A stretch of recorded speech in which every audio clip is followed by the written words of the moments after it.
Hello everyone. I'm bringing you another video of a wrongfully convicted man. Now his name is Francisco Carrillo, but he goes by Franky. He spent 20 years in prison and now he's running for Congress. And just a little background, he's running to unseat U.S. Representative Mike Garcia in the California's 27th Congressional District next year. Now, the district includes Santa Clarita, Lancaster, and Palmdale. Now, Carrillo, he's 49 years of age, and he's a Democrat, and he's also a criminal justice reform advocate. And so he says that he knows what it's like to be on the wrong end of a rigged system, Carrillo states on his campaign website. So he has a website, and he says I'm running for Congress to fix a broken economic system that's stacked against regular people. He says, I will fight to ensure everyone has an equal opportunity to succeed. Now, after his exoneration and release from prison in 2011, Carrillo earned a law degree from Loyola Marymount University. He's now a chief policy advisor for the Los Angeles Innocent Project and serves on the LA County Probation Oversight Commission. Now, the 1991 murder case against Carrillo hinged on the words of 6 teenage boys who had been standing with the man in Linwood, and that's Linwood, California, when the man was killed in a drive-by shooting. Now, the first witnesses to identify Carrillo had been given a book of photographs of gang members from which to pick out possible suspects. Now, in a 2011 hearing to overturn Carrillo's conviction, the witness testified he picked out several other suspects before being steered by a sheriff's deputy towards identifying Carrillo. Now, you know that right there is corruption, right there by itself. That is a violation of someone's due process, and it's corruption right there. Because if the witness testified that he picked out several other suspects before being steered, now you know what steered means, by a sheriff's deputy, that's corruption right there. Violation of someone's due process to steer a witness that's already picked out other suspects. And so you decide to steer this witness towards this particular suspect or particular person, not even a suspect, but a person in a book.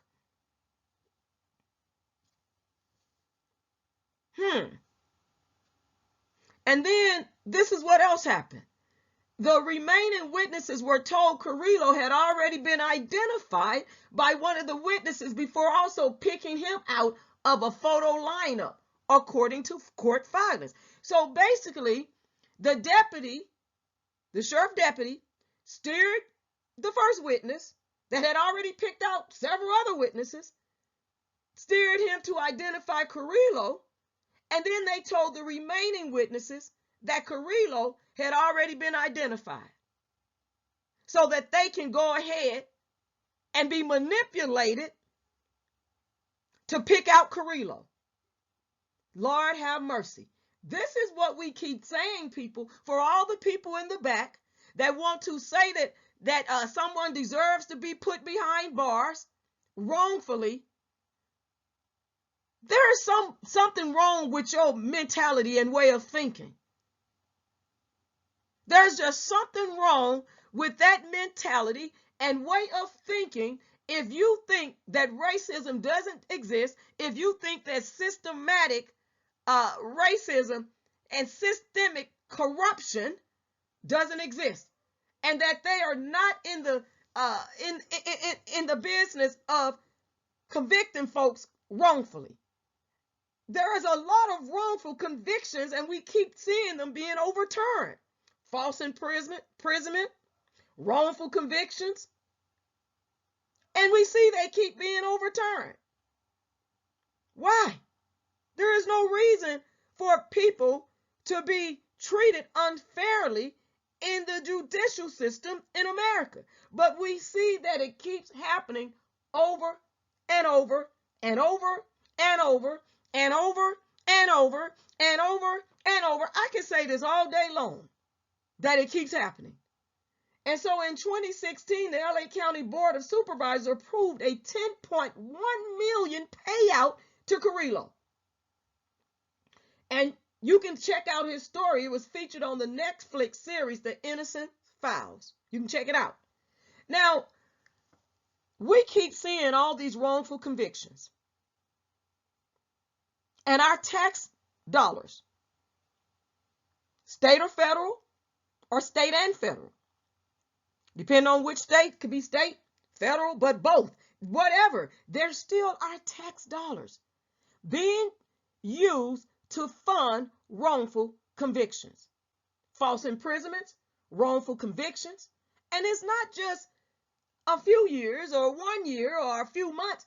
This is years on end that we are sitting here funding not only wrongful convictions, but then to house innocent people that should not be behind prison walls to begin with. Cases that shouldn't have never been brought, shouldn't have never went to trial.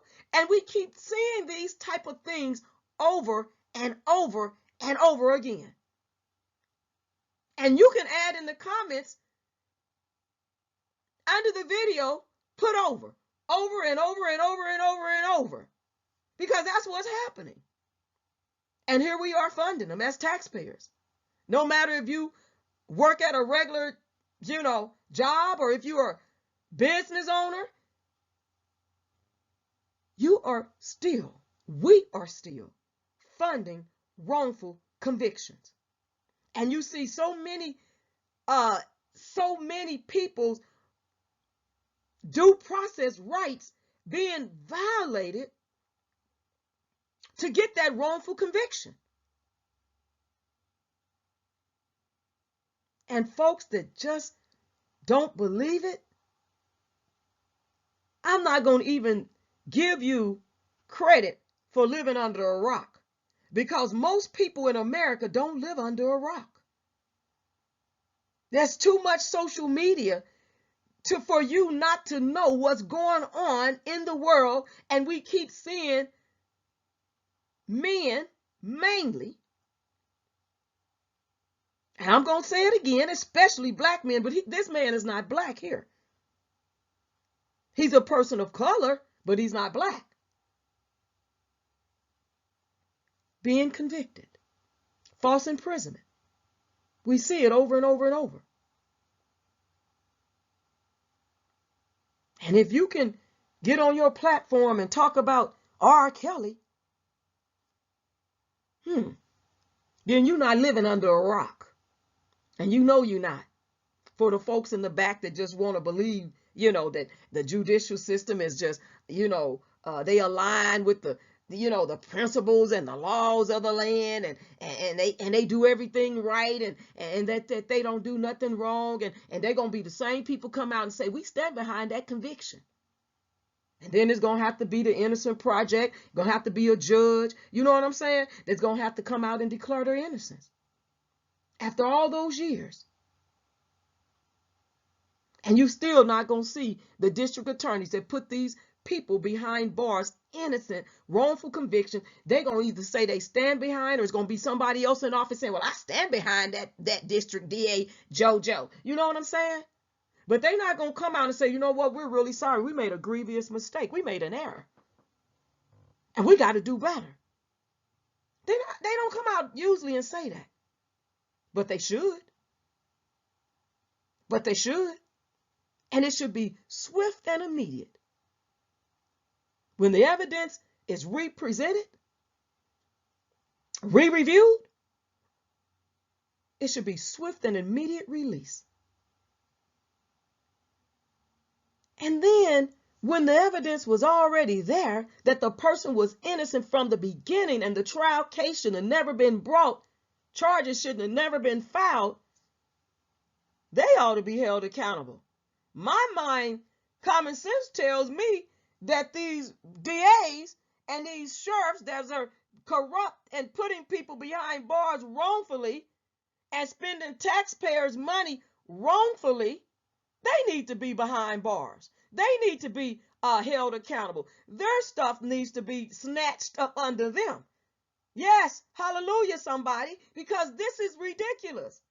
So in an interview with LAist, Carrillo said having this lived experience would be very useful. He said he would work to pass the George Floyd Justice in Policing Act, which would, among other things, establish a federal registry of police misconduct, complaints, and disciplinary actions. Carrillo said he would also work to enhance crime prevention programs for youth.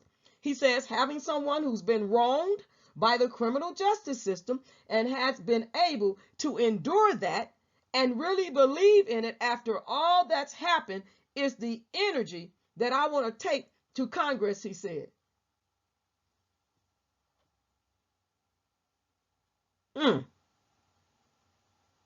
We're praying for you, Carrillo, Mr. Francisco Franky Carrillo, that if you do win a seat in Congress, if you win that seat, unseating U.S. Representative Mike Garcia,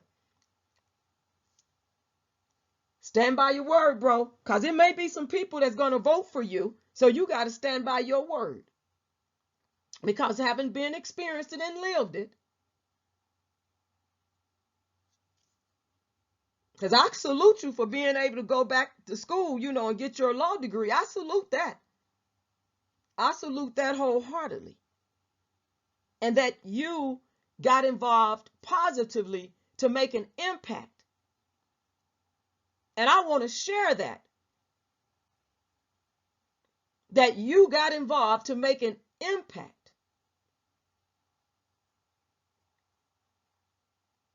Because these wrongful convictions, they need to stop. And this is just not starting with you. It didn't just start with the other two men, Dupree Glass and Mr. Dupree Glass and Mr. Juan Rayford. And it didn't start with Mr. Victor Simmons. It didn't start with Mr. Maurice Hastings. It didn't start with Mr. Robert Kelly. It didn't start. This been going on for years, but now it's more out there, And so we need people to get involved, and people that have served wrongfully, and then they can make an impact. So thank you for making the impacts that you've been making. But if you get voted in Congress, we need you to keep on making those impacts. We need you to even elevate them impacts so that the people that are in these positions, to make decisions over people's lives, they need to start being held accountable. And so we need to figure out how can we start holding these officers of the court accountable for their corrupt behavior, for these false imprisonments, for bringing false charges up on people that are truly innocent, and the evidence is already there. And the evidence is already there. So I will be following up with you, Francisco Carrillo, because I want to know how you're going to handle that. I want to know if you have some ideas like I've been thinking about on how we can change some things. Because I understand that some folks said, hey, that's how it is and stuff like that. But can we change and figure out how to make it where it's not that's how it is, but this how it's going to be now? Because, they passing a lot of laws. So what about some laws to be passed that if you withhold evidence, if you suppress the evidence, and some other stuff, and the evidence is there that they are innocent, but you still proceed, how can we hold them accountable? How can we take their lives from them? How can we take their earning power from them? Because, see, a lot of these men that have been wrongfully convicted, and as yourself,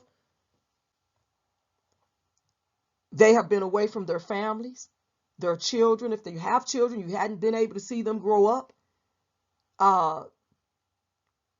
You haven't been able to earn money that is more than what they may be paying you in the prison if you was able to get a job in the prison. What is it, 20 cents, 40 cents an hour? Livelihoods lost. It affects communities, and it affects people's mental health, not just physical, but their emotional mental health.